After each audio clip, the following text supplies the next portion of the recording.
I began my practice shortly after admission with Hamilton, Harrison, and Matthews, where I worked for about 2 years. Then in 1990, I joined Wetangle and Company Advocates, worked for about 2 years, then found my own practice in the style of Wasilwa and Company Advocates, where I practiced up to 2004. And in 2004, Mr. Chairman, I joined the Nzoia Sugar Company as company secretary. I worked there for 5 years as company secretary.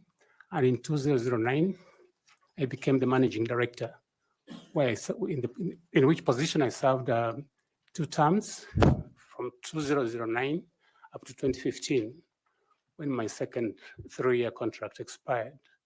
And then I went back to the practice. But somewhere around 2022, January up to June, I was in Kisumu as a founding CEO of Kenya Sugar Manufacturers Association. I only did that stint for 6 months. And then I went back to practice, where I'm still practicing today. Now, Mr. Chairman and members, in terms of suitability, I've throughout my practice had a fervor for public interest litigation. I've done pro bono briefs, and as managing director, there are a number of achievements that I had. I don't know whether I can showcase them now, with your permission, Mr. Chairman. Please proceed. In 2009, I steered the company towards ISO, or rather International Standards Organization certification. Number? You know that? 2008, I think 2015, I can't recall exactly, it's quite a while now, Mr. Chairman. In 2012, I had the company enter into branded sugar production. It had never done that since inception, somewhere around in 1988. So our sugar was then able to be sold as branded in supermarkets that had never been there before. I also steered it towards achievement of the super brand tag. That meant that it could compete very effectively with other products. Mr. Chairman, members, due to the facilitative effort I had with the other managers within the company, in the year 2012, we had a record production of 71,000 tons of sugar made for the year 2012, something that had never been attained since inception of the company. And in the year, we also made a profit of nearly 800 million shillings. The company had never declared any profit. In fact, it was insolvent. So, Mr. Chairman, that is Saul Simiyu Wasilwa. So how will you bring this as a valuable asset to IEBC? When I joined the IEBC. When I joined the Nzoia Sugar, I was tagged an outsider because there are many others who had been there working there, and I was from legal practice. So at the time when I was promoted to the position of managing director, obviously the more seasoned managers thought it was unfair, I would say. But I was able to harness the capabilities of all the senior managers, the engineers, the agriculture experts, transport experts, for us to be able to work together as a team to get these accolades that I've just indicated. In fact, to mention also that in the same year, 2012, in terms of good human relations practice, we were noticed by the Ministry of Agriculture, we usually had yearly congregations where companies would be given to say some congratulatory tag for either being perfect or good in audit. For that year, Nzoia Sugar was singled out as having wonderful human resource practices, and we were given that accolade.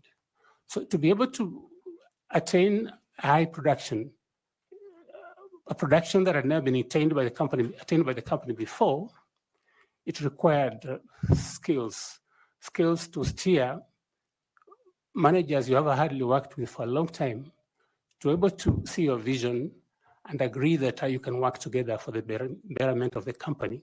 I think I can harness those skills that brought all these managers together for us to make the gains and achievements that we did at Nzoia Sugar Company.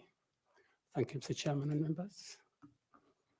Thank you. Just out of curiosity, you made 71,000 metric tons in 2012, you said? Correct, Mr. Chairman.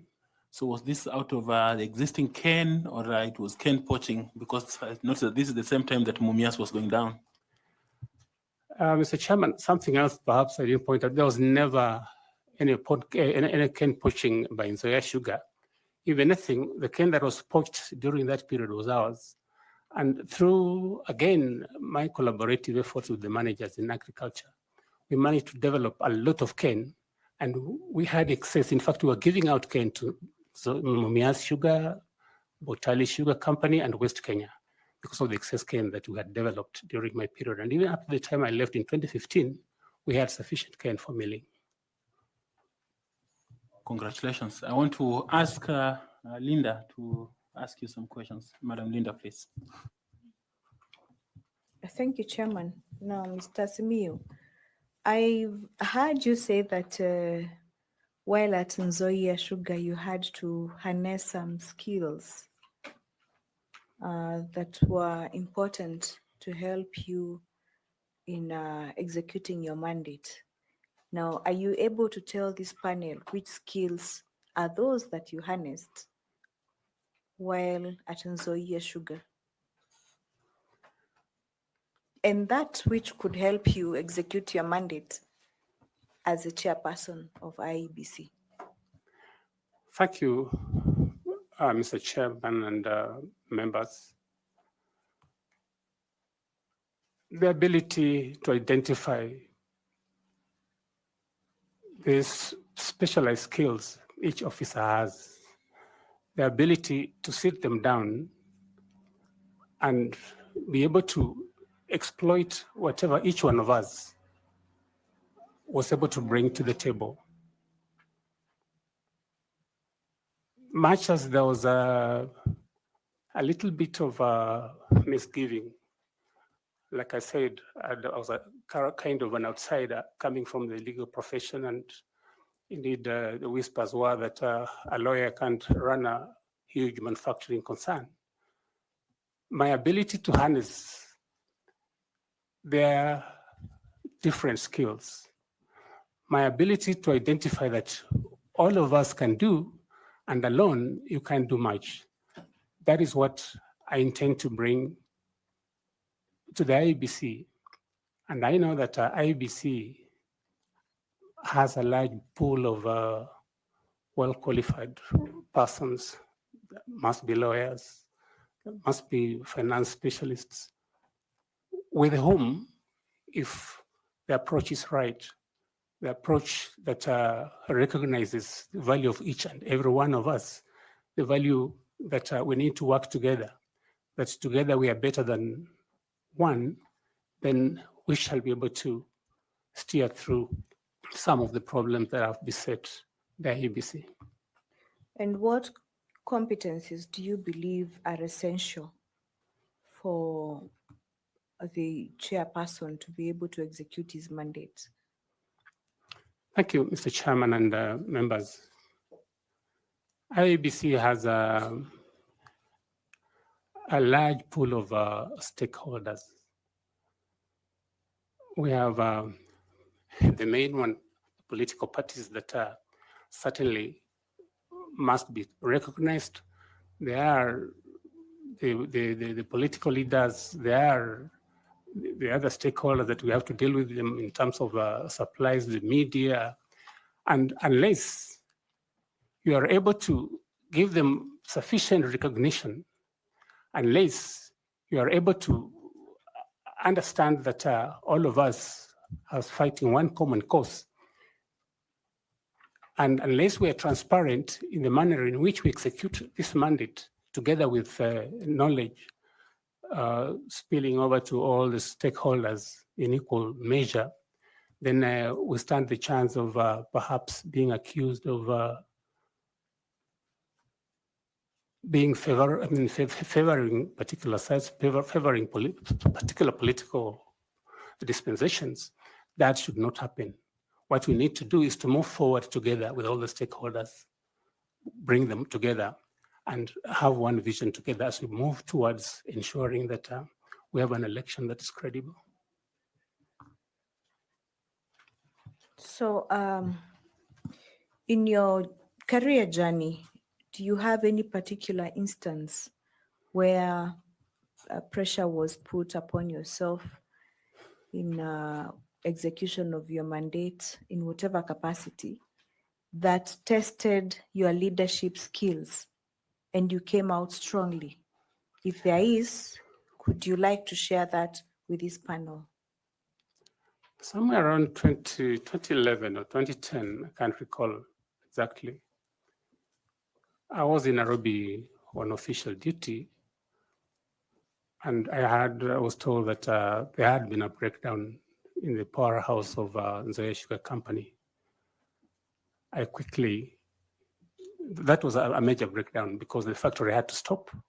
So I quickly consulted the chairman, I rushed back to the company, and after consultations, we agreed to quickly summon the board, because what had happened, there is a machine called the continuous vertical crystallizer that stores excess material, because the factory we were running was a bit old. So that excess material has to go to that machine called the VCC, which was a huge piece of equipment so that it can store that material and then process it later on, so that we ensure that all the sugar has been extracted. Now, when the breakdown occurred, a lot of that material went to waste. And subsequently, of course, following the investigations that were done, when this happened, I think some staff who were manning a very, very delicate place called the powerhouse, I think were excited to go and watch and see what had happened. And therefore, that led to the breakdown in the turbine of the powerhouse that led to the stoppage for about 3 weeks. Now, of course, we had to undertake investigations as a board. Chairman summoned the board, and it was agreed that responsibility be assigned.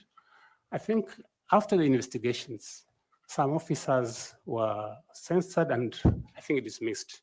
There are people I had worked with, and every time you think something has happened as a result of an accident, you think you want to forgive, but of course the decision was collective. They were sent away. I felt it for them, but again, it had to be done.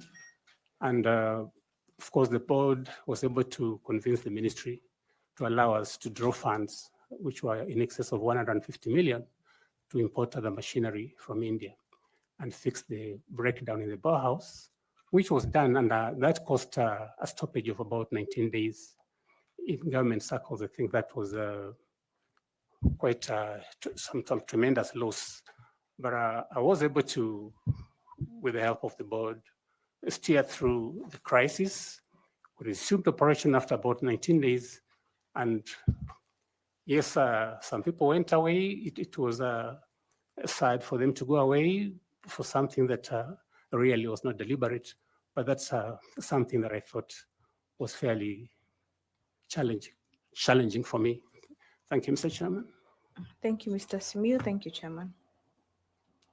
Thank you, Linda. Now I would like to ask Carol Kituku to also engage the candidate. Thank you, Mr. Chairman, and good afternoon once more, Wakili, and welcome. I would like us to have a conversation on the party nomination process. Under what mandate do parties in Kenya do nomination?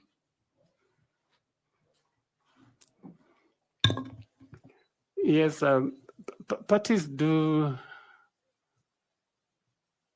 I do not know whether you're asking about the nomination lists or the nomination lists. Yes, in our election dispensation, there are certain realizations that have come that we need to be sensitive to the manner in which positions of leadership are distributed. And therefore, parties are given the privilege in the Constitution to nominate some members outside the elected ones to fill those positions that are meant to cushion against the 2/3 requirement in public service.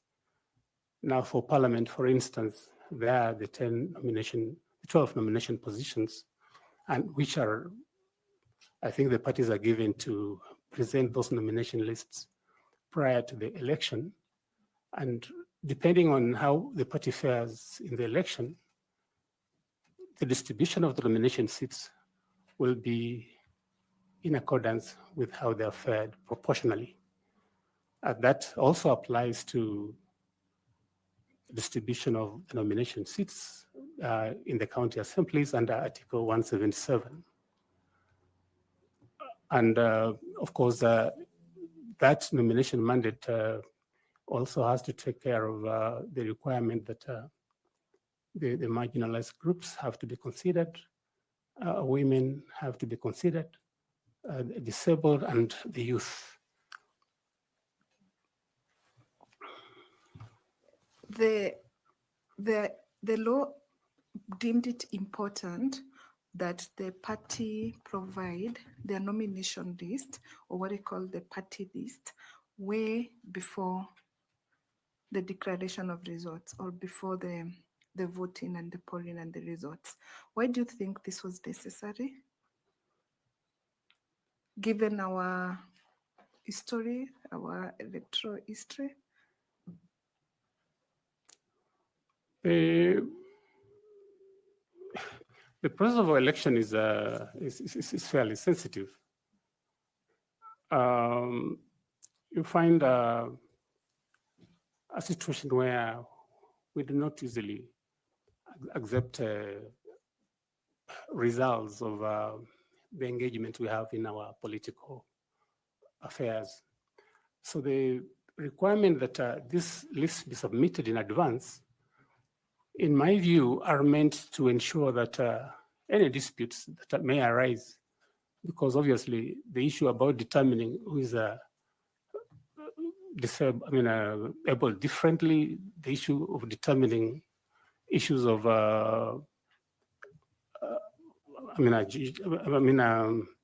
people who are marginalized would be contentious. And if they're contentious, the earlier we start the process and listen to these disputes and resolve them before the elections, the better, because then we have little disruption in terms of the programs for the elections.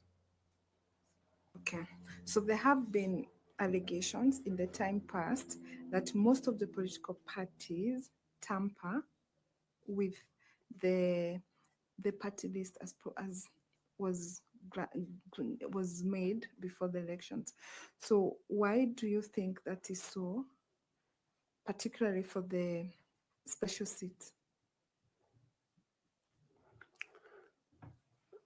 Sometimes, for me, it is just the issue of discipline. Sometimes it's lacking.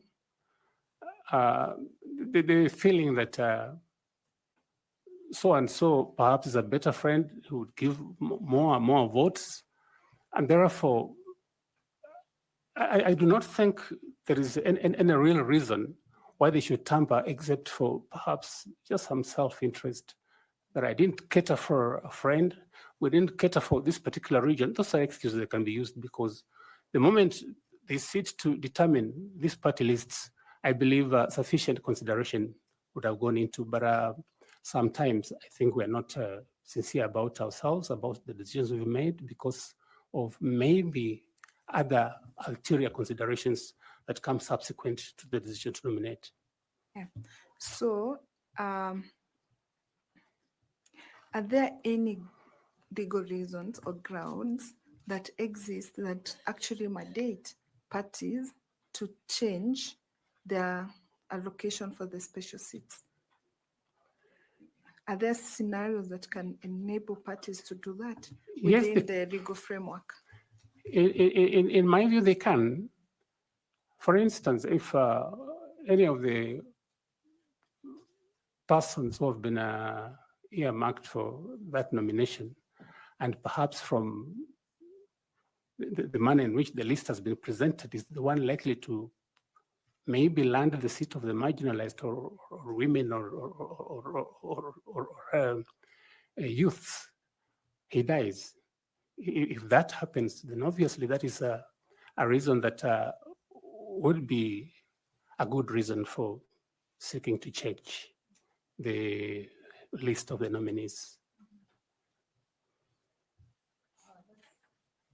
It's on the reason, circumstances, any more? Somebody can possibly choose to change party allegiances, and really there would be no reason to maintain that particular person on the list. And I think it will be a genuine reason that can advance a requirement to change the list that have been submitted.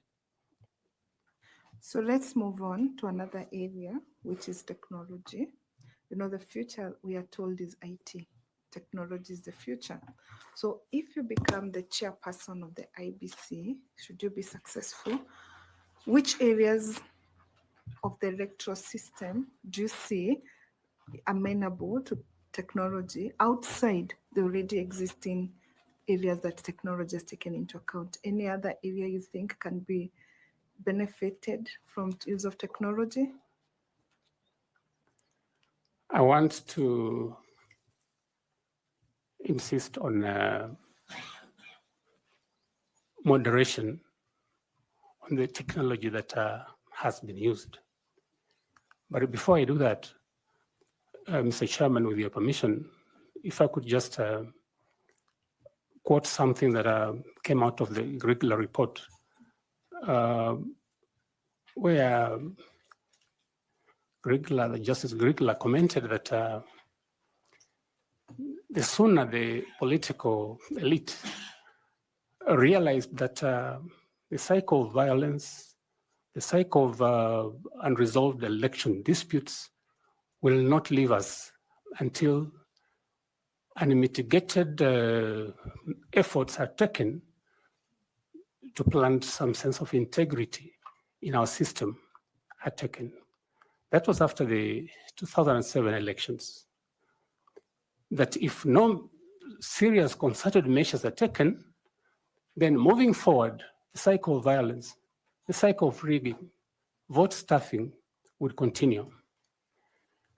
That has continued. It happened in 2012, 2017, same scenario recurred, and even in 2022, that scenario recurred. There have been persistent complaints about verifiability of the election. Now, in terms of improvements that I think ought to be made on the technology deployed, my view is that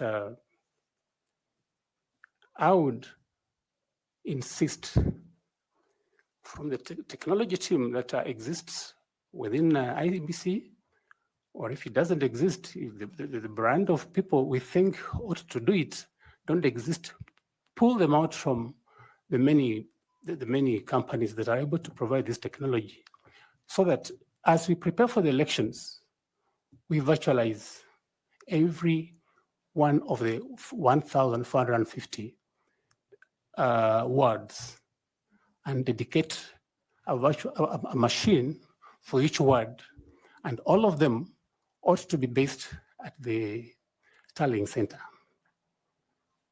the National Tallying Center.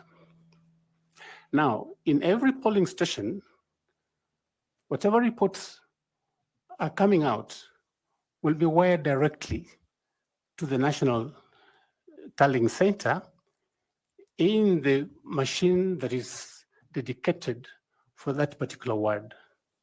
And this is how it will start. We ensure that as soon as the elections are closed, we take the tabulation of all people who have voted before the counting.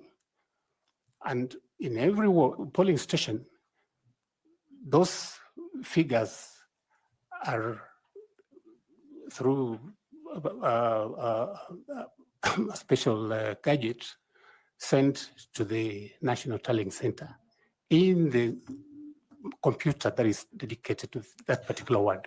So, Mr. Wasilwa, without looking like I'm interrupting you, Yes. I think that is currently what is happening. So we're looking at outside what is existing right now, what else can technology help solve to bring in the credibility of the elections process?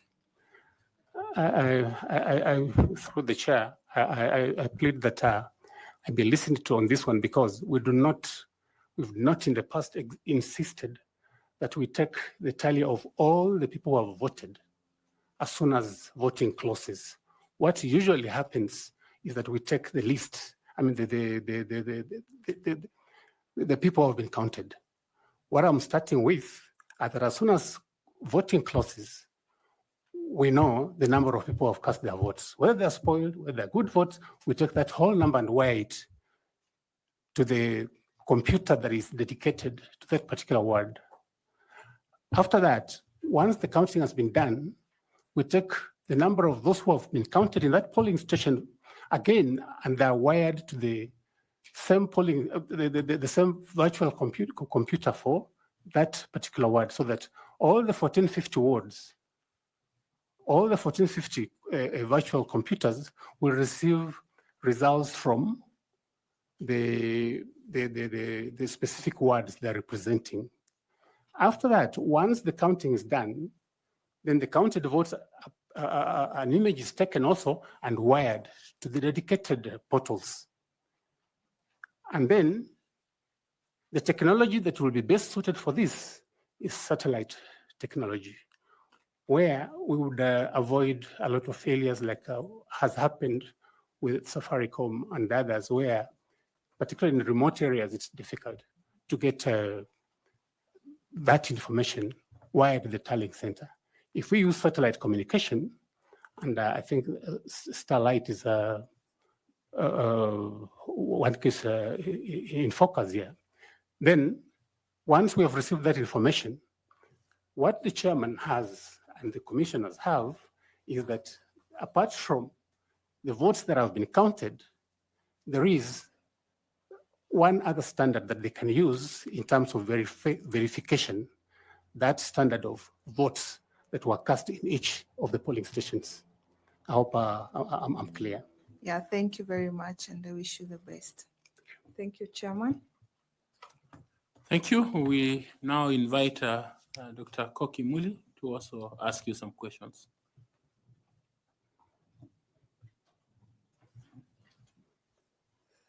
Good afternoon, Wakili. Good afternoon. And welcome again. Thank you. To this dialogue. When was the first election held after the promulgation of the 2010 Constitution? 2013? When? What date? Oh, I can't have the dates, but I know it was in 2013. Okay, thank you. Wakili, you know that the election day is a very important day and a very critical stage of the electoral cycle. Can you tell the panel what activities take place during the election day and from what time? Polling usually starts at 6 a.m. Throughout the country, unless, of course, the vagaries of the weather, issues of transport lead to a delay, and in which event there'll be compensation at the end of the day. And as at that stage, officers of the IEBC would have set the stage. They have the machines for ensuring that the voters are identified, the register is there. And as soon as they open, then people come in, they're identified, they're given the ballot papers, they mark them, and depending on the, of course, right now, I think there are about 6 positions, elective positions. Then they mark them and drop them in the respective ballot boxes. After the voting has been done, that's at the end of the day, the station closes, as is the practice nowadays, and then, of course, the counting is done at the polling station. Once that is done, the results, those of the presidential election, are I think, filled in Form 34A and transmitted to the National Tallying Center. The results of the county governor, the county women rep, the results of the county senator are, I think, counted and declared at the county tallying center. The results of civic leaders in the past, now they're going ward reps, called ward reps, are declared within their respective wards.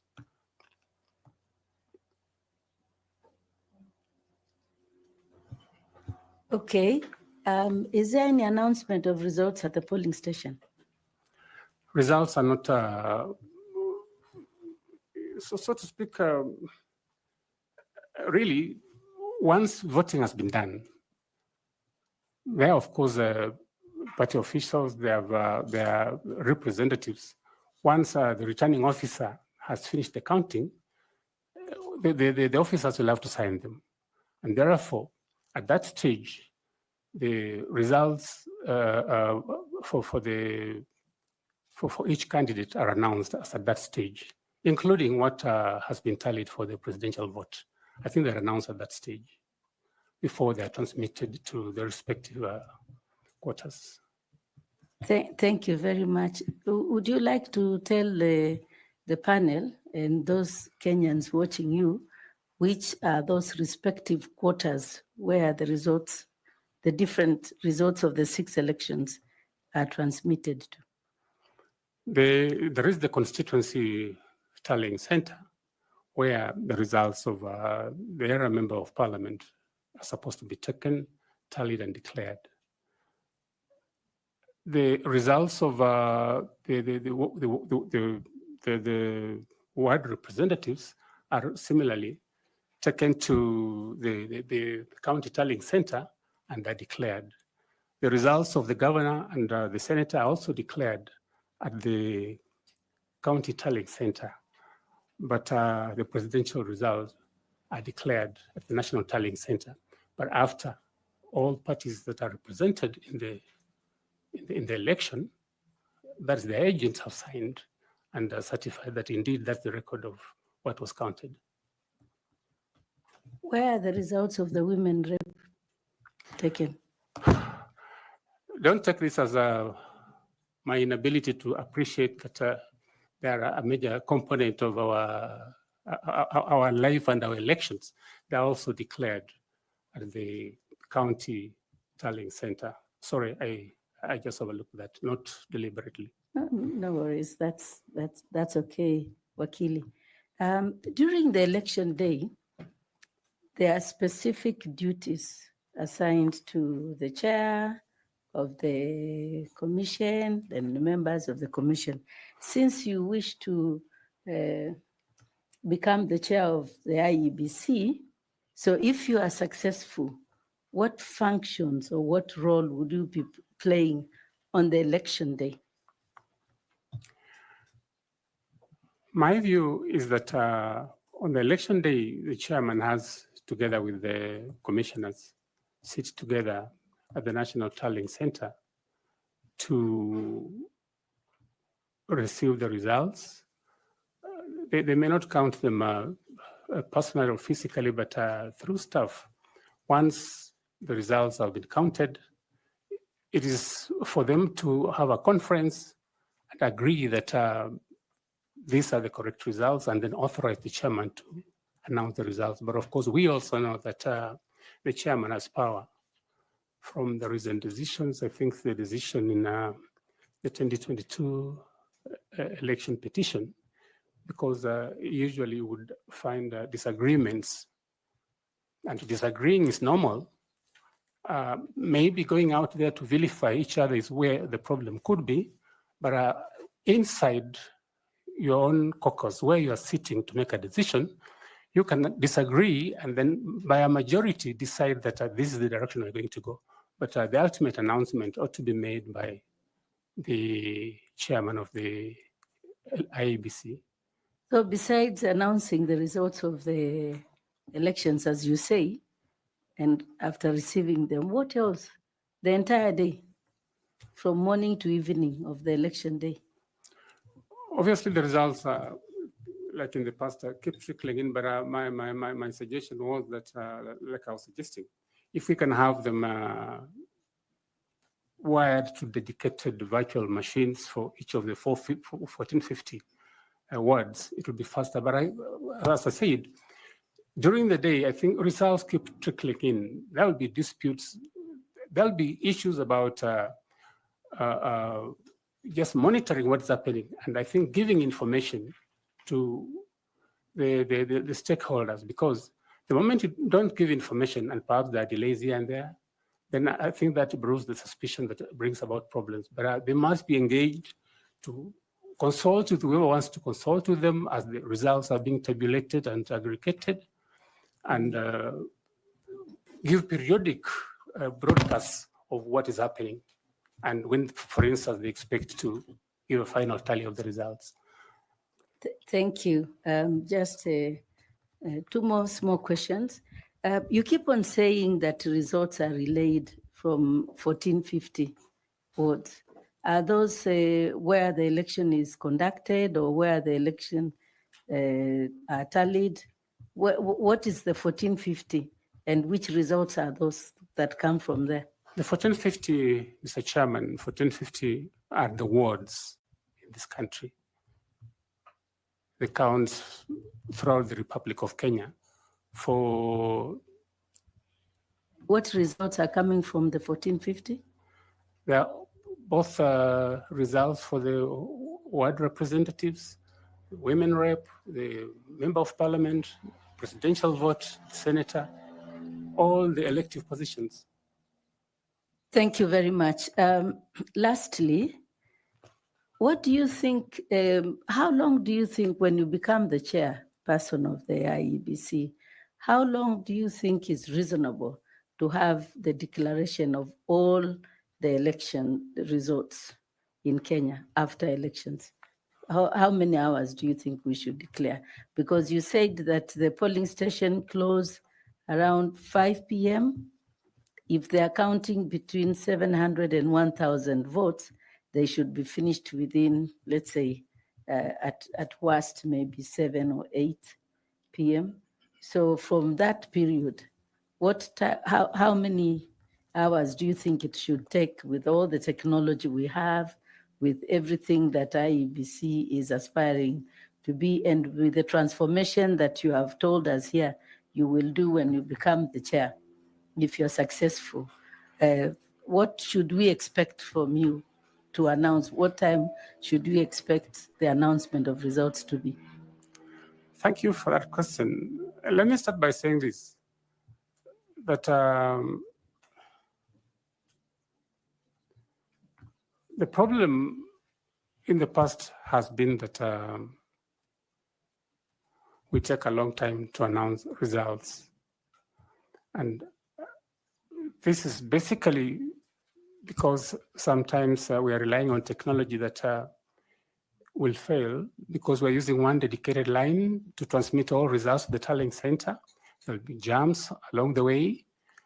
There'll be gridlocks along the way. That's why I'm having this proposal that instead of using one line of communication to relay results from every part of this country, let's have a dedicated virtual machine for each ward. And that way we avoid the gridlock, we avoid the jam, so that results are released faster. And if that becomes the case, then if polls close at 5 o'clock, or if there's been an extension, they go on up to about 6 or 7 o'clock, I expect that if these measures are put in place, we should have all the results at the National Tallying Center by about 9 o'clock. And the beauty of having to relay these results directly from the ward, from the 1450 wards, is that you do not give people reason to start being imaginative. They become imaginative when you have given them a chance to stay with those results as they count them. That's why I propose that whatever votes have been voted, you do not wait until the counting is done. Let's release first the raw figures of how many people have voted. That is a check in the sense that if anybody wants to bring in more results, at the end of the day, when you're at the tallying center, we'll say, but the initial results we received were that there are only 400 voters here. How come now you have 500? That is a very, very, very good check. So for me, if this is implemented, then by about 10, 11 o'clock, we should have all the results of the tallying center, depending on the deliberations that the commissioners have. Before the end of the night, the results ought to have been announced. We can't take the 7 days that we've taken in the past. Thank you very much, Senior Wakili. Thank you very much, Chair. Just to ask, is the 1450 center of relaying results something you are proposing, or this is what is happening? Mr. Chairman, it is initially I was asked what reform measure would you want to come up with in terms of result transmission, and that's why I said that if we get a dedicated machine for every ward, Okay. we will release the results faster, relay the results faster to the tallying center. It's what I'm proposing as a reform measure, not what exists at the moment, Mr. Chairman. Okay, thank you. Sorry, I was actually assuming that that's what exists.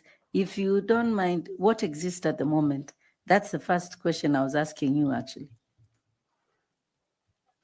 At the moment, the results are all released using one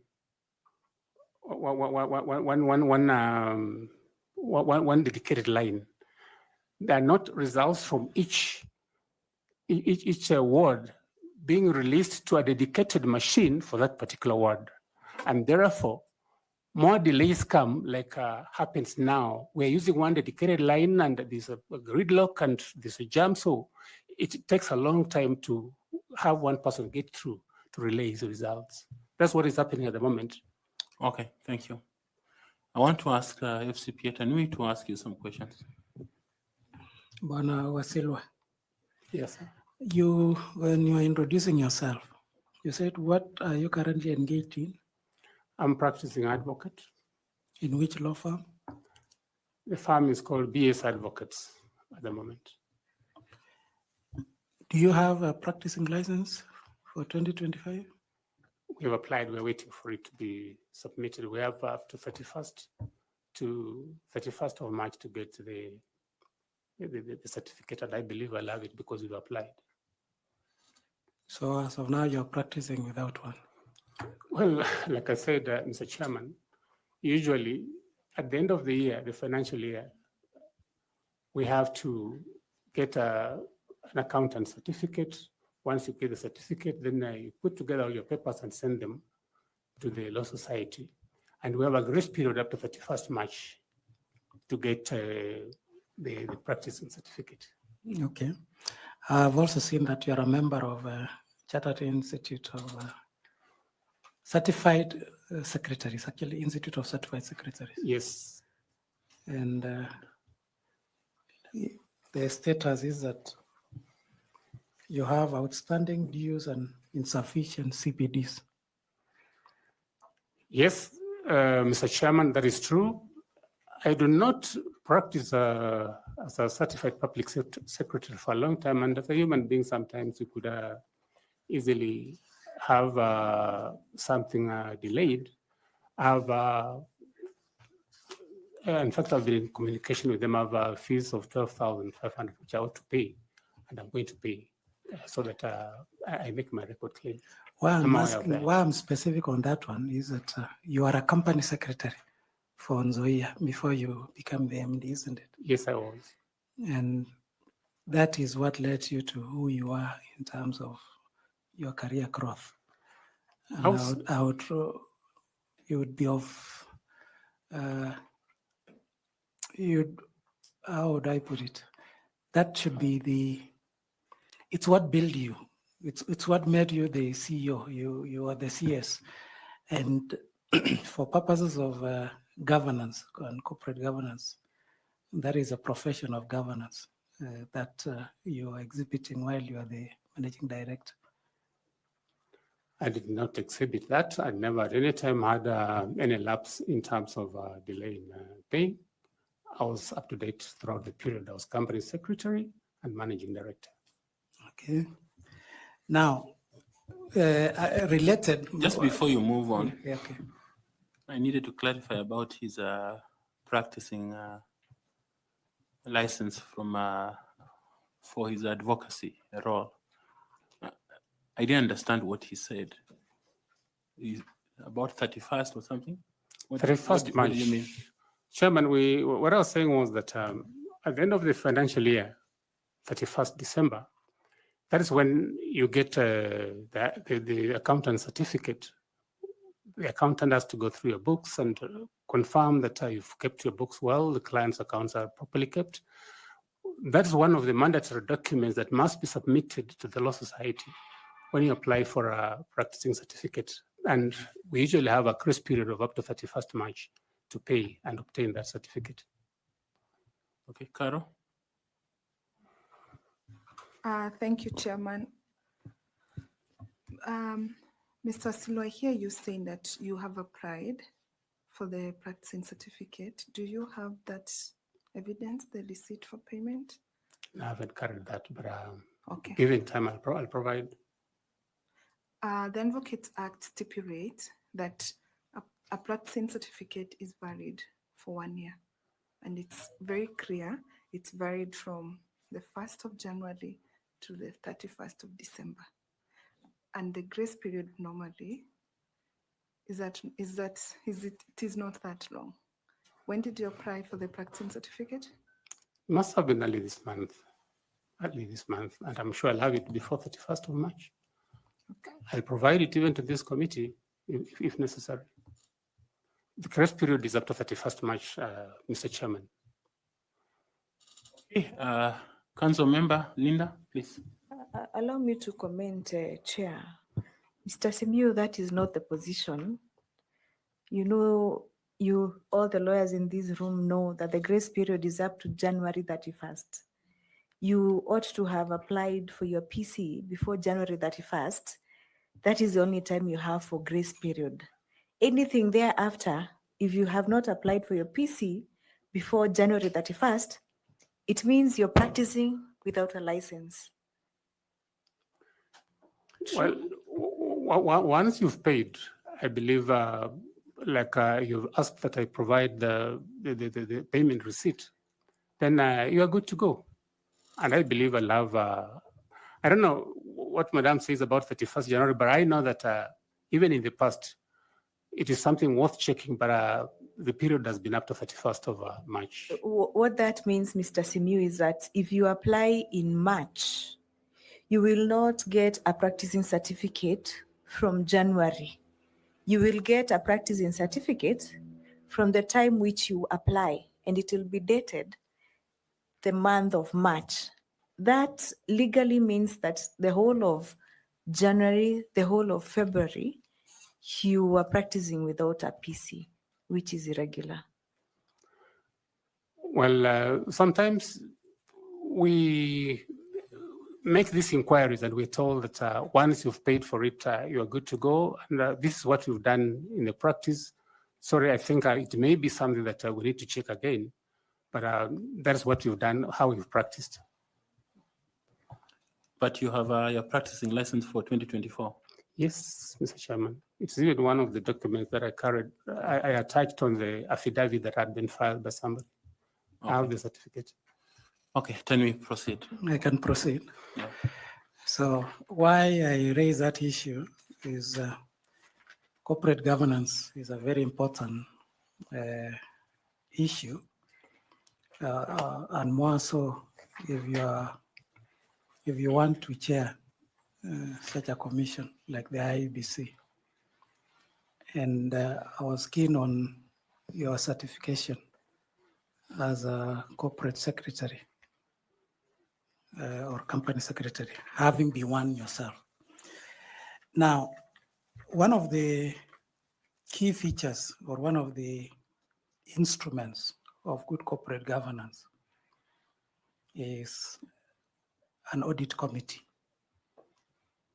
And I would expect that during your tenure as the CEO of Nzoia Sugar Company, you must have had one.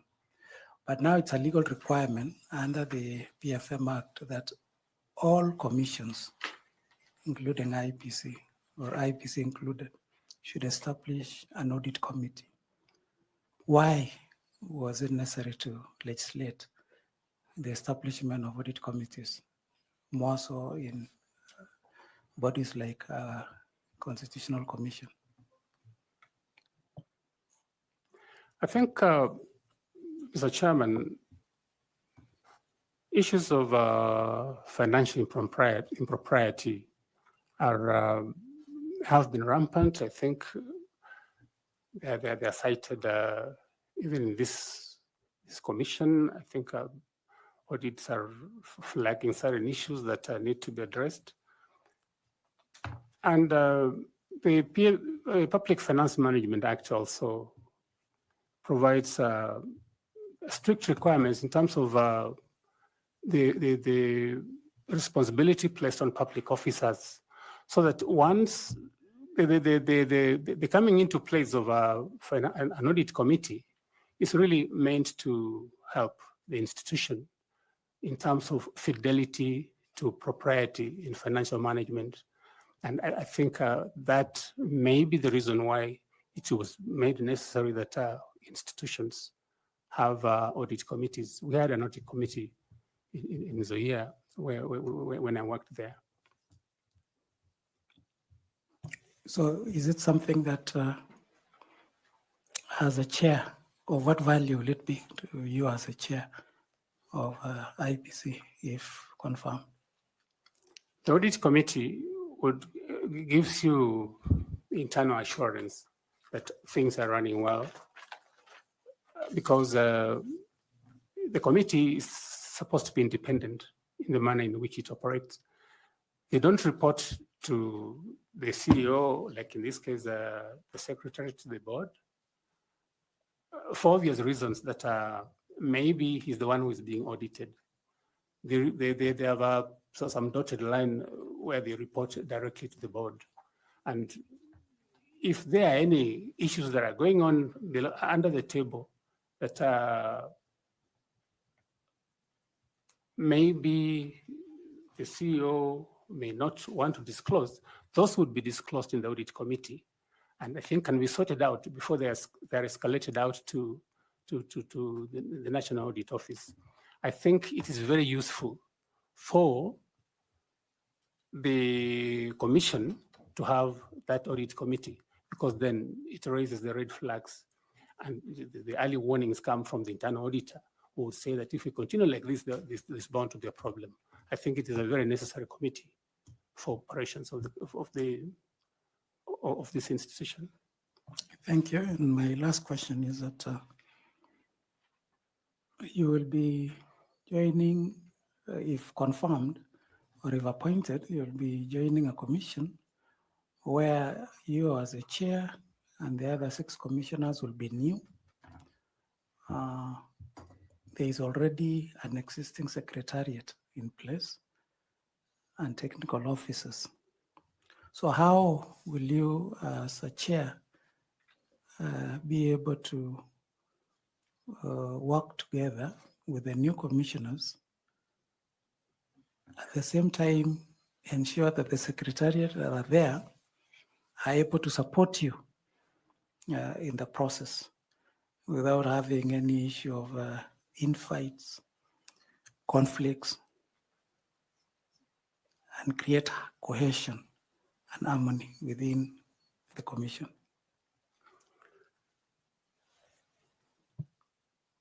I believe that conflict would arise only because perhaps we are nursing egos of personal interest, because I believe that the Secretariat has specific roles in terms of administration, and the Commissioner's role is oversight, policy, and guidance. That's when I think the issue of governance becomes handy. I think you take it seriously from your expression. There ought to be a delineation between what the Secretariat does and what the Commission does in terms of policy. But I also know that the chairman of the IEBC has kind of executive power, so that maybe if that is late to persist, it may bring about the kind of conflicts that are perhaps became apparent during the tenure of the late Chief Kati, may God rest his soul in peace, together with Mr. Chiloba. So that, in fact, it led to one of the officers going. So that is something that must be addressed immediately. If indeed the chairman has any executive powers, those powers should be left for the powers of execution, should be left to the Secretariat, with the CEO being the Secretary of the Commission, and let the commissioners remain up there for giving direction and guidance. If we stick to that role, then I wouldn't see any situation where there will be a conflict, say, look, the delays in the procurement of this gadget has been as a result of the failure by the chairman to approve this, to refuse to sign this. Let the Secretariat be given powers to do what they ought to do, and let the Commission remain at that respected level of merely giving guidance, policy guidance.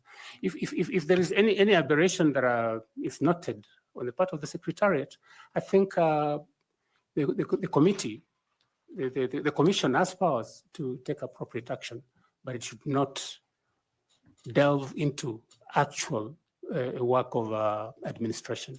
That should be left to the Secretariat. And if there's any lacuna in the law, that is then something that must be addressed in the first instance when the new commission takes over. So, Wasilwa, now what will you be doing 8 to 5, Monday to Friday, and because you are full-time commissioners, you as a chair is full-time, the 6 commissioners are full-time. So what will you be doing 8 to 5, Monday to Friday, January to December for 6 years, if you are just oversighting and staying up there? I think the Commission is what I would say more or less of a hybrid, in the sense that the work of the Commission is so extensive touching citizens from all corners of this country. That being the case, I do not subscribe to the view that there'll be nothing to do if we are left at policy level. There are issues, for instance, of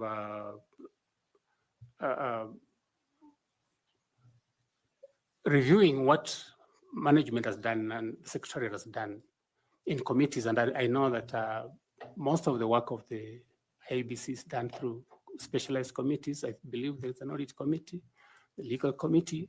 And on all those committees, I believe there is a commissioner who is supposed to sit on them. If I was to take that, my previous experience. And so when they sit on those committees, I think there are issues that will arise at every given time that I think the commission will address, the commissioners will address, and not assume to just sit for six years without doing anything, because matters that are done by the secretariat must necessarily get the approval of the commission before the implementation is done. Reports must be made, escalated to the commission before implementation is done. So I believe that there is work to be done, and done even on that daily basis. But if that would entail moving into a conundrum where you are now doing, I mean, the commission is now doing work that is supposed to be done by the secretariat, then I think at that stage, it has not happened yet. At that stage, then perhaps somebody can start thinking about seeing whether commissioner should work part-time. But knowing the problems that the commission has, knowing the limited time that it has, for instance, for organizing the next election, I believe that a full-time occupation for the commissioners is necessary at this stage. But if for any reason, there's reason to believe that perhaps they're being paid for not so much work that is being done, then I think policy should shift, and we said now I think we sit as on a part-time basis. Wish you well. Thank you, Chair. Okay, before I come to you, Madam Linda, please. Thank you, Chair. Now, Mr. Simiyu, I would like to take you back to the matter of the PC, because part of our work as a panel is to ensure that we have a very honest chairperson who will be able to give Kenyans transparent and accountable elections. And also to caution you that there are several lawyers in this panel, and therefore the questions that I ask, kindly be honest about them. So you say that you have applied for your PC for this year. I say so, Mr. Chairman. Do you have any CPD points for the year 2024? Yeah, I'll have to check, but I've attended some of the programs. Did you attend any CPD seminars or Yes. webinars last year? Yes, I did. Have you checked your portal this year? At the time I applied because I satisfied that requirement of the CPD points. You are aware that even as we sit here, we can be able to get into your portal and check whether you have your CPD points for Yes. last year. Yes. Will you be surprised to know that last year you have 0 CPD points and you require 5 CPD points to be able to apply for your PC for this year? That will surprise me because I attended those programs. Are you aware that the LSK portal that you use to apply for your PC is an automated system which will not give you an invoice unless you have 5 CPD points for 2024? Mr. Chairman, like I said, I have applied, and the only reason I applied is because I was satisfied that I had the points. Thank you. Thank you, Madam Linda. And now I'll go to Evans Misati to pick up from there. Thanks so much, Chair. Simiyu, I'm sure you are aware we are doing this because we are doing it on behalf of Kenyans. the position of the IEBC chair needs a lot of public scrutiny. So don't be surprised what is happening. Now, I want to take you back to where you said you have been in leadership positions or in charge of institutions. Have you had any experience working with a highly technical secretariat before? And how did you balance the effective oversight without micromanaging either the secretariat or the staff, if you have had any experience? Because you have said you have been in managing director, CEO, or something of that kind. Where I worked as managing director, I was the one in charge of the team to execute. So really, I would delve in and understand what managers were doing and guide them. I was sitting on the board as a secretary, but my actual mandate was to be the manager. I'm the one who liaises between the management and the board and to report what is happening on the day-to-day management of the affairs of the company. That was my responsibility. So really, the issue of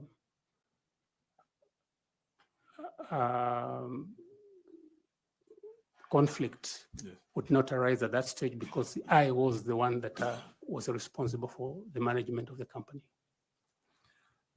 Yes. Now let me ask you another question related to the party agents. You know, if you're going to conduct elections in 2027, you are aware that candidates will be able to have agents. From your understanding, what are the challenges you can cite that are facing the issue of party agents, given that, you know, these are the witnesses, as you are the delivery, these are the witnesses who witness on behalf of the candidates. So are you seeing any challenges with the issue of agents, and what are the measures to mitigate any of those challenges? The problem of party agents and the nature of our engagement with them, I'm afraid in some parts of this country, it is purely who can pay what he can pay. Sometimes they're not very honest. We have heard stories of a party that has gone to an election and they didn't have any agents, even when they had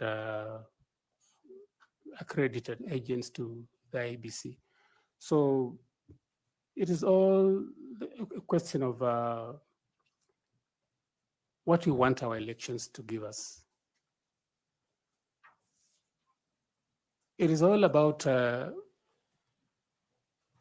education we can give our people to understand that that 200 shillings you're being given to sabotage an election will not help you. You are better off doing the honest job so that you get the leaders that would come into position to help you improve your lot. But unfortunately, the problem we have is that sometimes they put money matters, and that you can easily, I mean, just crudely put by the agents and have them do nothing even when they're there as you do anything. So the issue of party agents, I think we need a lot of civic education. We need to make them understand that it is a solemn responsibility for their country to ensure that a fair election takes place and that it behoves them to do that they can do to ensure that they represent the interests they have been put there to represent. But unfortunately, that doesn't happen. So I think we need a lot of civic education for the agents. So apart from the money and the training, so what will you propose as we move, apart from that training, as we move? If you are the chair of IEBC today, you have a meeting maybe with the stakeholders, the political parties, what will you propose to the candidates in regard to the agents? The problem is, let me start like this. The biggest problem we have in this country is competition for elective positions. We think guarantees the goodies to come on my side, in my house, to my tribe, to my county. That competition is what breeds problems. It's not even this agent. Because, like you would recall maybe 2 or 7 elections, I think it's the worst scene that you can ever experience, where the chairman of the commission says, I don't know what is happening, I don't know what's cooking, maybe the results are being cooked. So that this competition for the prize, that's the presidency, is what percolates down to even agents to want to behave like, so what, so and so give me 10 shillings, you give me 20, I can even switch allegiance. And for me, the cure for this is that I was thinking I would propose, if I were privileged to sit in this commission, that maybe we look for a real shift in the manner in which we do our politics. The 2010 Constitution brought some benefit in the sense that the evolution has dissipated some of the fire that usually exists when people think getting the presidency will give them everything they require. So that some fruits have been taken to the counties. Can we think, for instance, of, and I think that has been touted before, a rotational presidency? Or can we give more power to the counties so that... Sorry, we are diversing now. Okay. We want to talk about the issue of agents and the solutions you are proposing as a chair of IP.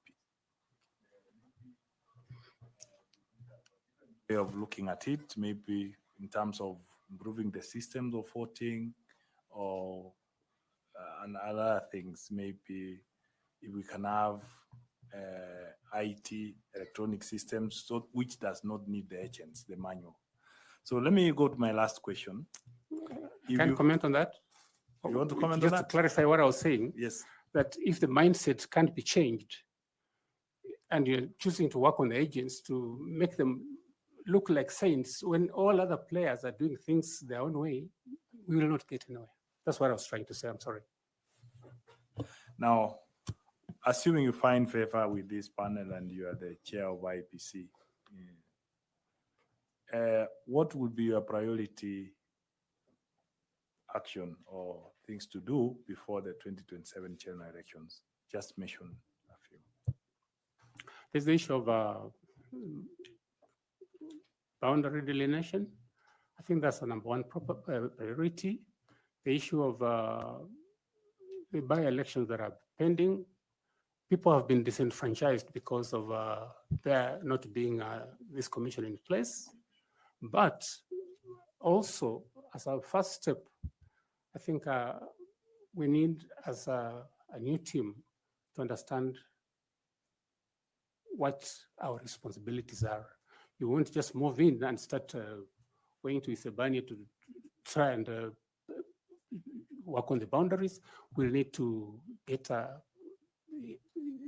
initially an understanding of the operations, the guiding principles, the guidelines in terms of how the commission operates. Once you have understood that, then of course, like I said, the immediate issues would be planning for the next election, the issue of the delineation of boundaries, which is overdue. And I think constitutionally, I don't know, that something has to be done to get the mandate to go on with the exercise of delineation, because the 12 years are long gone. The 12 years the Constitution requires within which boundary delineation has to be done. So that is a priority. By-elections are a priority. Just getting to understand what needs to be done so that this team can move forward as a team, again, that is a priority. Thanks so much. I wish you well.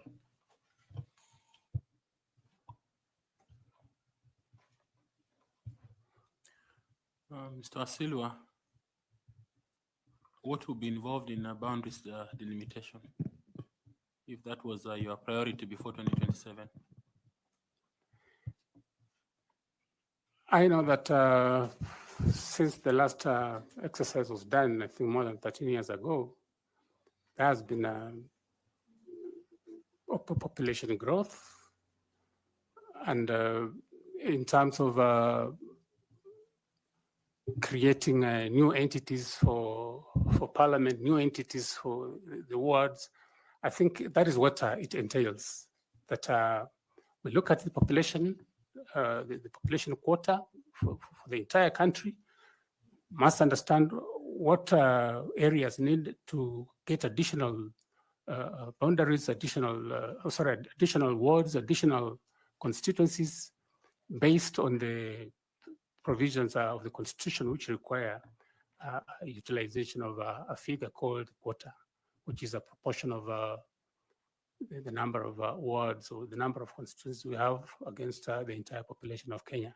Once that is determined for each area, then we would look at it in terms of the numbers of the people, the geographical reach, cultural issues that would require that the people want to remain together as one entity. So those are the issues that must be looked into in terms of the new population demographics.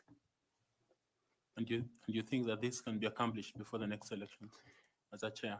That is a very a tall order, because the budget issues, I know some money has been asked for, but it is indeed a tall order.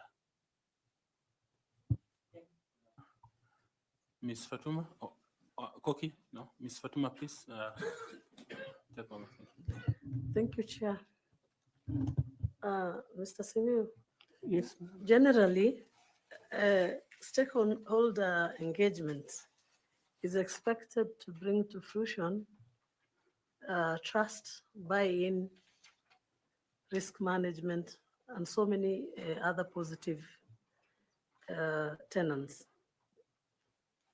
For instance, you become the chair IEBC, and you are faced with a situation where there are stakeholders who are hostile, who do not completely trust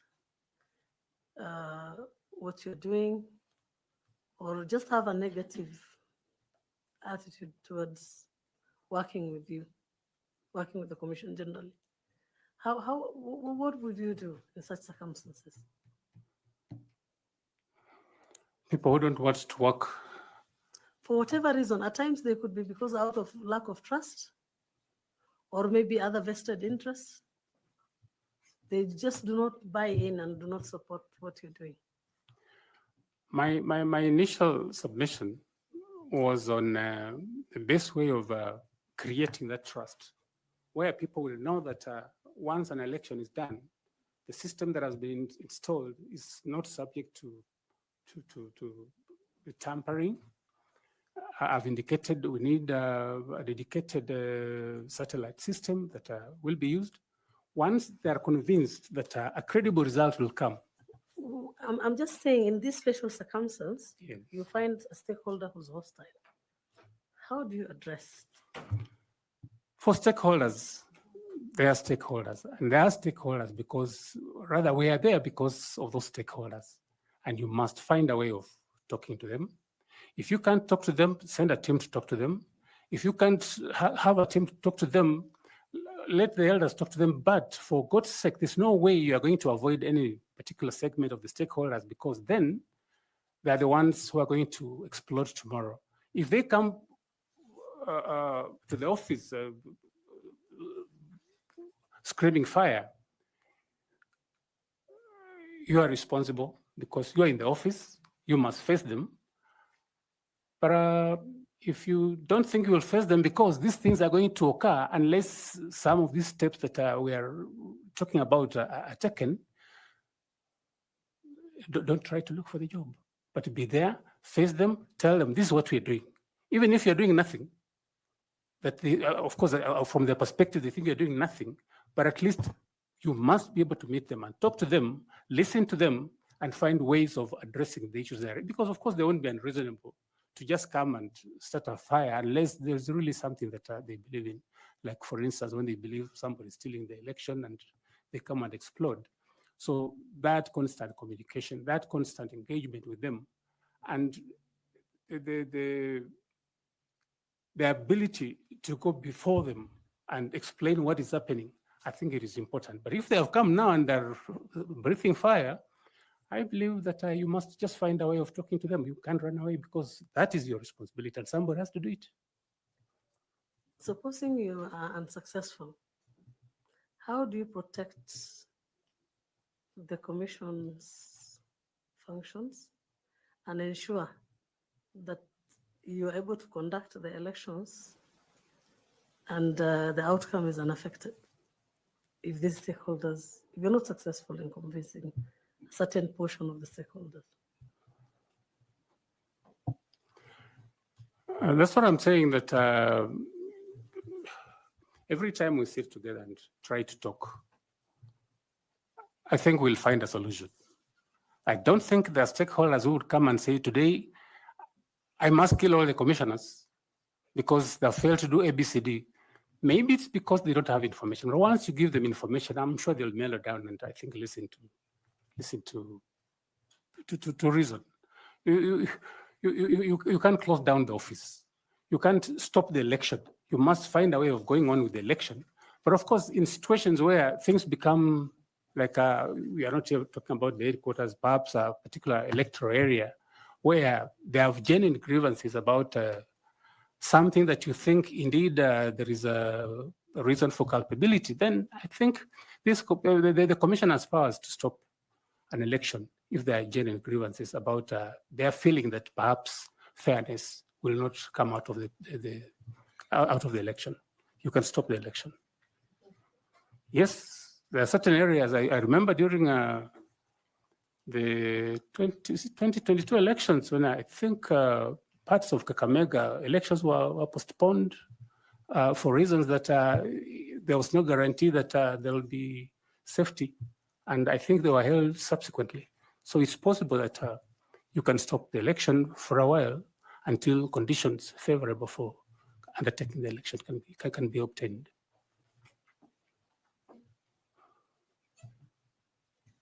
Thank you. Now I want to ask Mr. Nicodemus Bore to ask his questions. Kindly, Nicodemus. Thank you, Chairman. Saulo. Yes, sir. I think the reason why Kakamega elections were stopped in 2022 was because the ballot papers there was a mix-up of ballot papers, not because of any insecurity or anything else. That's the reason why Kakamega and Mombasa, there was some issue on the ballot papers. That's the reason. Yes, Mr. Chairman, like I agree. That's just an information. What I was trying to say was that conditions may prevail that are inimical to holding a successful election, and they may not be necessarily about the big mixture of ballot papers. Any other reason, like extensive violence, can I think cause a postponement. True. You served as the MD of Zoya Sugar. Yes, for how many years? 6 years. And CS for how many years? 5 years.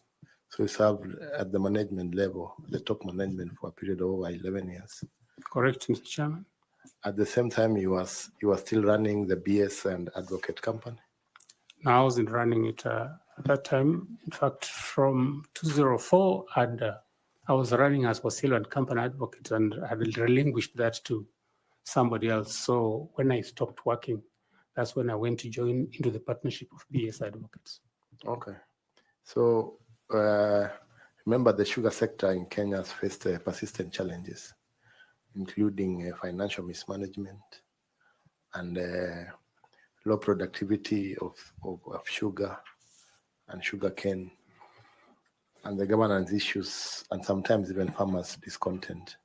So looking back on your tenure, do you have any specific successes that you can point out as your contribution to the industry as a whole? I believe I mentioned them. One that stood out was the fact that when other companies had no cane, my collaboration, my coordination with my managers in agriculture had developed a lot of cane, both in the Outdoor Reach and the nucleus estate, that we never lacked cane while I was the managing director. And indeed, these issues of cane, lack of cane, came after about 2016 when I had left. But even when it was acute for other companies, Nzoia still had cane. So cane as an issue was, we didn't have a problem with cane. Again, I mentioned that during my tenure, we had an ISO certification. We were acclaimed as the best company in terms of HR management in 2012 by PS Kiome then.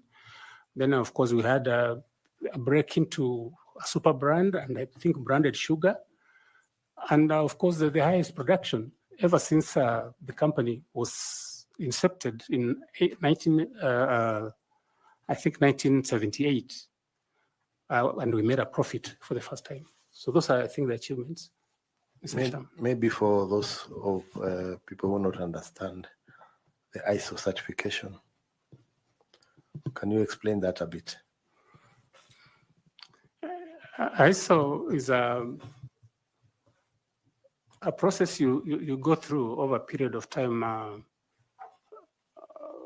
midwifed by consultants. Like in the year, we were midwifed by Kenya Bureau of Standards, and where processes, production processes, for instance, marketing processes are mapped out so that we know that on this particular occasion, this is the way we will make sugar, and that when you compare our processes, when you compare our standards, they compare favorably using those standards with the other companies worldwide. And when you do that and you are certified, then it means your sugar can compete favorably in the world market, like sugars from any other jurisdictions that have better equipment, better ways of production. So that is where I took in the year that in the world market, it was a product that was sought after because of the organized manner in which the production was done.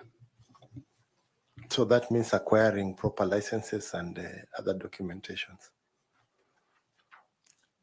Sorry, Mr. Chairman, like which license? So does it, that means also acquiring proper licenses and documentation for the company?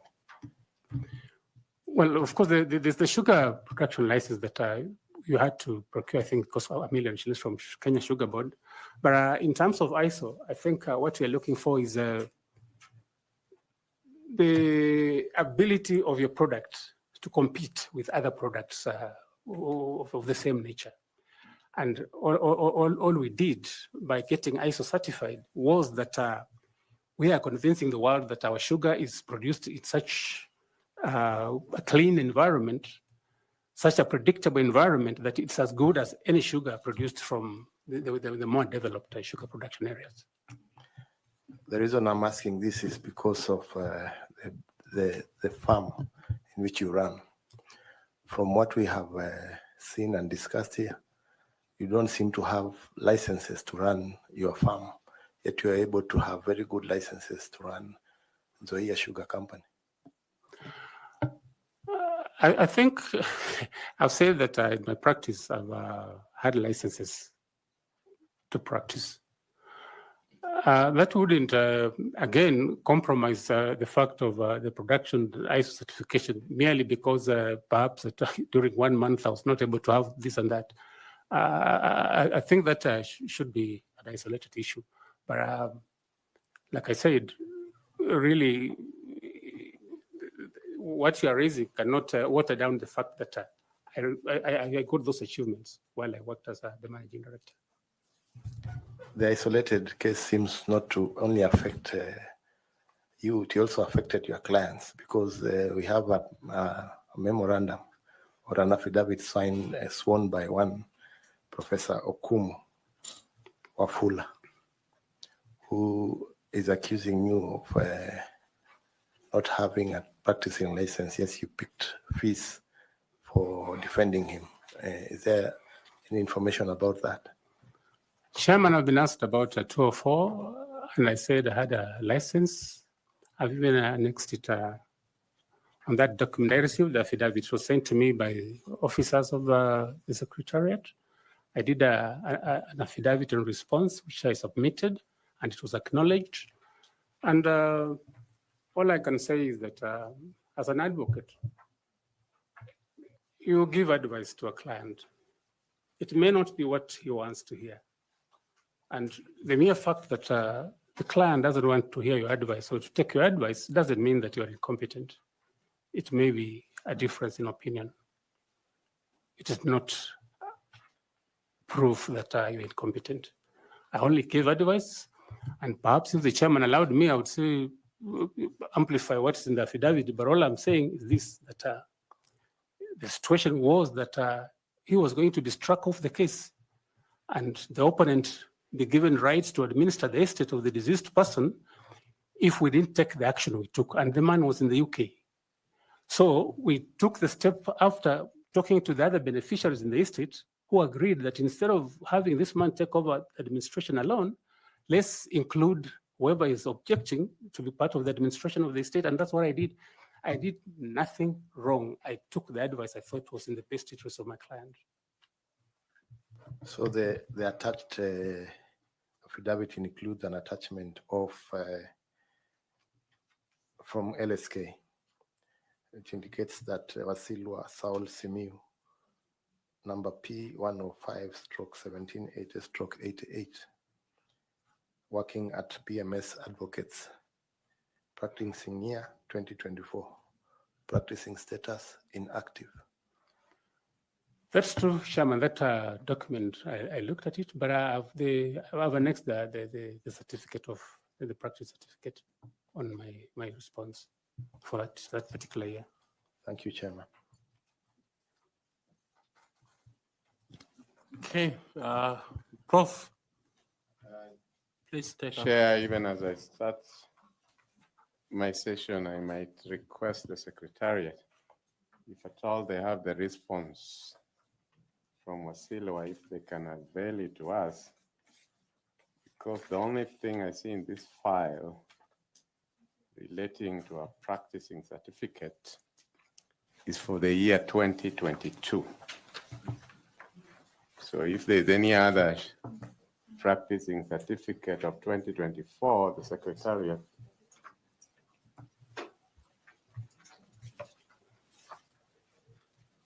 Do we have the affidavit? Yeah, just help me as I want to revisit this because Wasilwa, you know that the position of chairman requires somebody of utmost integrity. Madam Caro has brought to my attention where you are replying affidavit is, and again the certificate that you have attached is for the year 2022. So you haven't answered Boris' question, because the certificate you have attached here, practicing certificate, is for 2022. Can you clarify where the 2024 one is? Chairman, maybe the photocopier left out that, if that came from the system. Do you have the original? We can use the original. We don't have to use the photocopy. Understand one. I don't have the original right here, but I attached the certificates for 2022, 2023, and 2024. And you're saying that the LSK portal that has been printed as both the LSK Council, who is our vice chair, and the LSK representative, Caroline, who have said here to you that we can enter that portal right now. And that's how this inactive status was ascertained. You are saying before us here that whatever was obtained from LSK portal is not true, and that Wasilwa's photocopier, which missed the certificates of 2023 and 24, is the one which is true. That's what you're telling us. It's not my copy, Mr. Chairman. I'm saying No, that wherever you copied. whatever I sent to the commission had certificates for 2022, 23, and 24. And you photocopied it from an original, Yes. which if you are given time, you can produce before us. They're in the office. I can produce them. Very well. Between February 1 and now, have you had active cases? Yes, I have. You can tell us some of them? It's very recent. I do a number of cases for the. No, just mention one, Ofed. If you do a number of cases, as a lawyer, it wouldn't be difficult to just, even without having the case number, just tell us on this and this. That's the case I handle. Or I'm handling. One of Winfried Liambo against Kenya Revenue Authority is pending for judgment. I think coming for judgment sometimes this month. In which The High Court in jurisdiction? Bungoma. Thank you. Mr. Wasilwa, as chairperson of IEBC, which you have asked to be, your leadership will be judged by your personal integrity, honesty, and ability to uphold your word under pressure. Can you share with us a specific experience from your professional career where your honesty, word of honor, and consistency were put to test? How did you navigate the situation, and what was the outcome? As a lawyer, you get, I've got instances when the opposite side wants to sit you down and compromise. One particular case was a criminal case where somebody was charged with a defilement. I am watching brief for the complainant. The girl was about 13 years old, and she was actually defiled, dropped out of school. She was pregnant, and somebody said that my continuing to act in the matter is inimical to his interests because he was likely to be jailed and he was an employee, that I should accept some amount of money and withdraw from the case, but I didn't withdraw from the case. Went on, he was convicted and sentenced. So I think those are instances that you meet when you practice law. Just as my colleague Bori intimated to you, the sugar sector in Kenya has faced persistent challenges, including financial mismanagement, low productivity, governance issues, and farmer discontent. Looking back on your tenure, what lessons did you learn in navigating the challenges of the sugar sector, and how would those lessons shape your leadership approach if you are appointed chairperson of the IEBC? The sugar industry is, sugar is sweet as a product, but sugar attracts very bitter politics around it. I pointed out when I began that when I was appointed managing director, questions were asked loudly whether a lawyer can manage a sugar factory. But I managed it for 6 years successfully. I insist that at the time I left, it was a going concern. It had money in the bank, staff were being paid, contractors had been paid in full.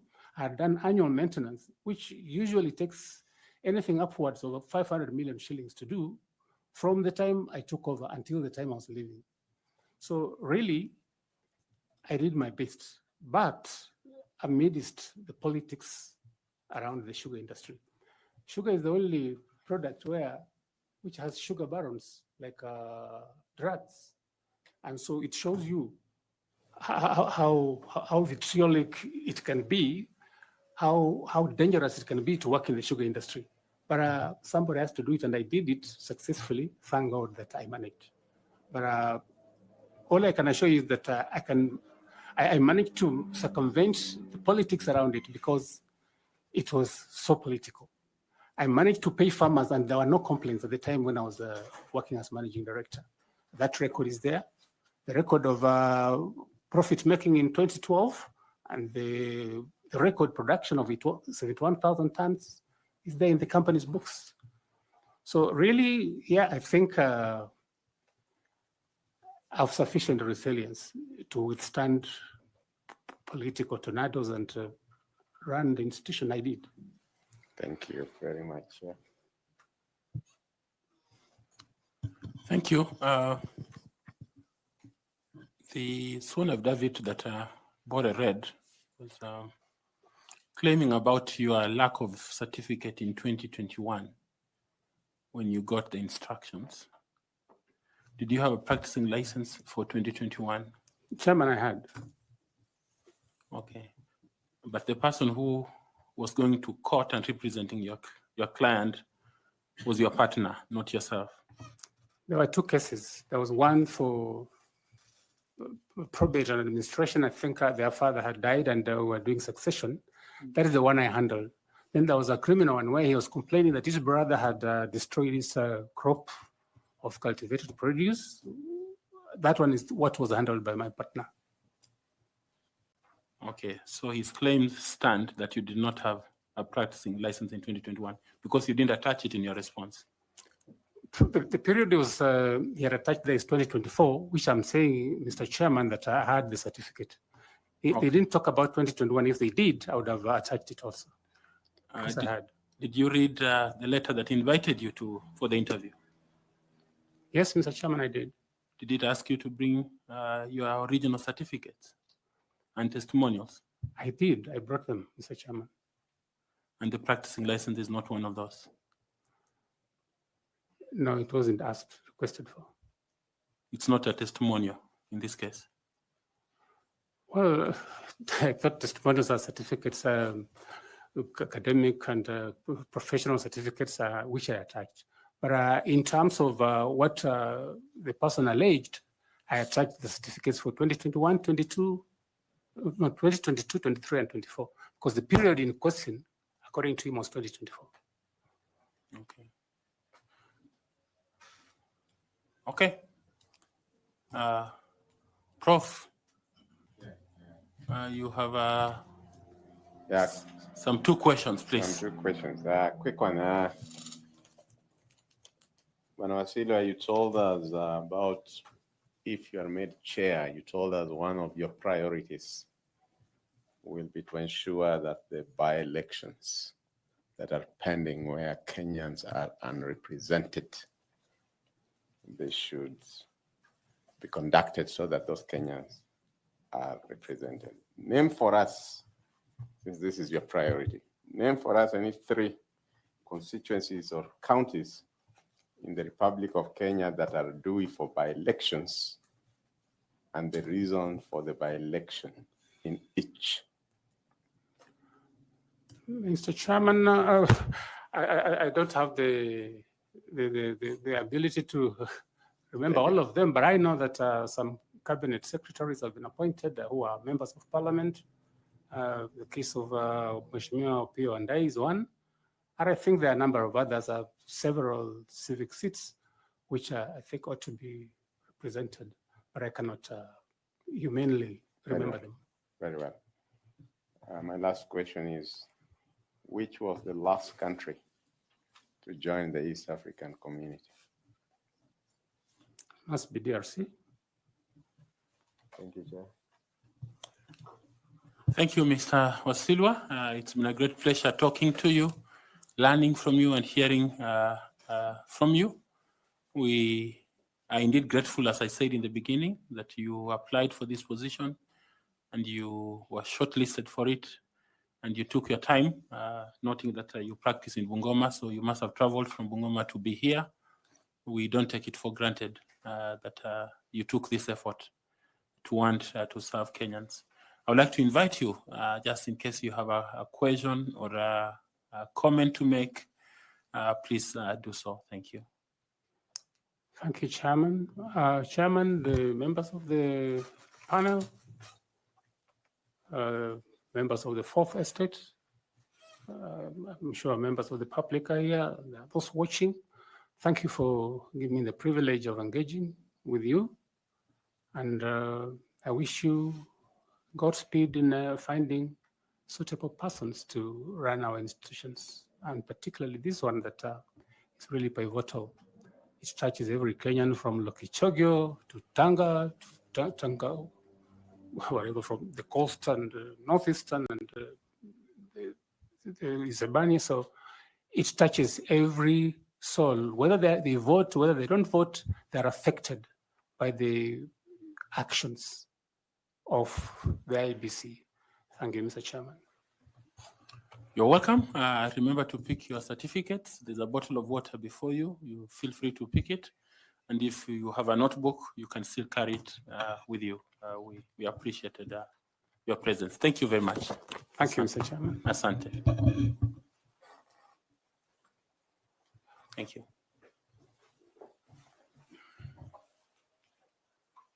Thank you.